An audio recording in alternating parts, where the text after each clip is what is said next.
If you're transitioning from AutoCAD to Inventor, or if you're collaborating in a mixed 2D and 3D workflow, you'll want to know how to reuse 2D AutoCAD geometry to create 3D models in Autodesk Inventor. To get started, import your DWG file into Inventor as an associative underlay. Choose the geometry you want to use from AutoCAD by controlling layers and cropping out what you don't need. Now that you have the 2D geometry in Inventor, you can build the 3D model. First, create a new sketch, then project in the 2D AutoCAD geometry. This creates associative links back to the original DWG, so whenever a change is made to the AutoCAD source file, it will update inside Inventor.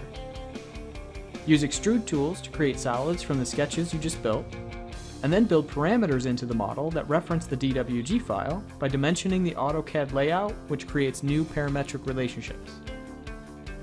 In just a few minutes, you have a completed 3D model created from your 2D drawing.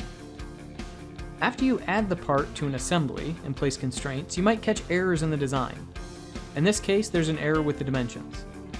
This is an easy fix thanks to the associativity between AutoCAD and Inventor. Just edit the drawing in AutoCAD and see the model update in your assembly. Repurposing your existing 2D data to create 3D models is just one of the ways in which AutoCAD and Inventor work better together.